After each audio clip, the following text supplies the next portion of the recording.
We looked at the size of the market domestically. It wasn't that big. We didn't think that there was a lot that we could really build upon. And so we started looking what the international market would look like. Where did I turn to? I went back to the SBA, and there was a document on how to export, and we started learning about the process of exporting.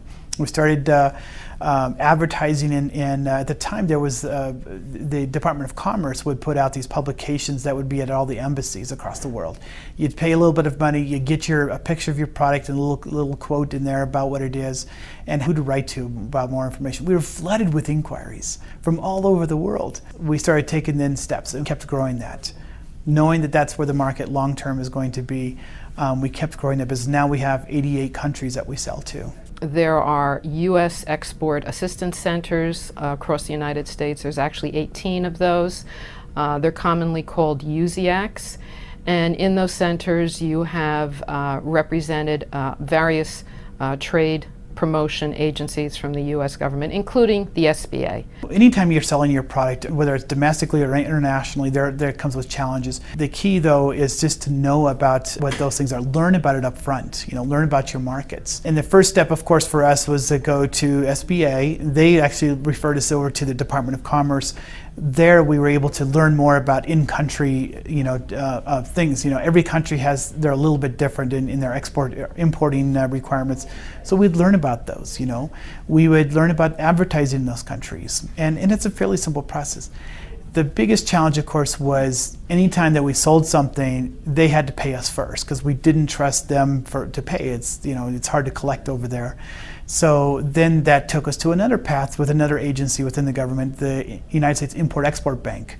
And they provide export insurance. And so now all of a sudden we have this method now where we can actually provide insurance to all of our suppliers, where we'll give them an open account, and then the Import-Export Bank guarantees that they're going to pay us. So the process all works together, but it all started again with the SBA and helping us understand those directions. When you're marketing in a different country, your best ally, of course, is your partner there, and that's a distributor. We set up 2 to 3 distributors in every country. Sometimes we had more depending on the size of the country. They would provide us the information that we needed. There might have been laws like it has to be in German or it has to be in French or something like that. We would give a credit to the dealer. They would translate our manual into the respective language because otherwise it costs a lot of money to convert those. One of the most important parts about exporting is find the right partner. It's find somebody that believes in your product like you do, that's willing to tell it the way it is with your product, how it doesn't work, how it does work, what needs to be done in order to make sure that you expand that business there, and then for you to then communicate back and make sure that what you're delivering is what they're looking for. Always listen to your customer, listen to what they have to say. The process then works out fairly simple. This is an example of some of the product that gets packaged up very well, is placed on a container, and it goes out worldwide. That's some of the services or benefits that we're able to offer some of our customers in processing what's considered hard to move product. We find markets around the world that can help them maximize the residual value on their product and satisfying customers' needs. Educate yourself and find freight forwarders that are willing to help out and educate you on the right way and the wrong way to ship and export out of the U.S.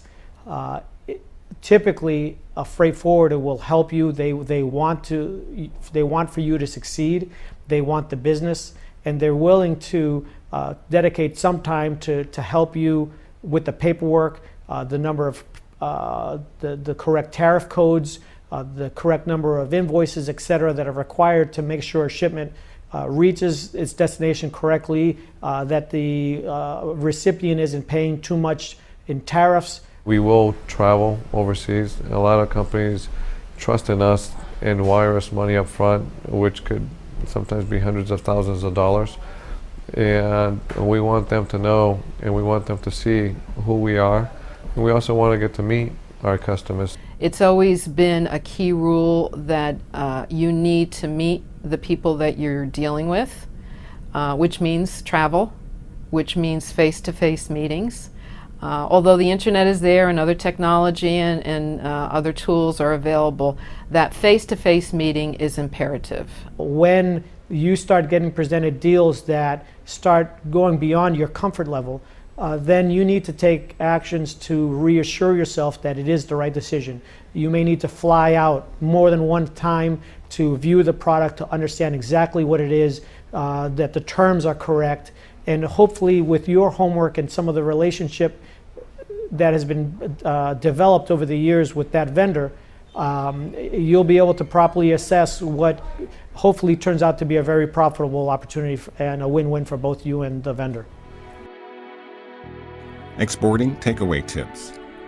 Contact the U.S. Export Assistance Center to learn more about exporting. Learn as much as you can about potential markets. Find the right partners. Make sure you provide great product and services. SBA advisors and shipping companies can help you understand tariffs and regulations. Travel is essential for a successful exporter. Watch the video Advice from an Expert.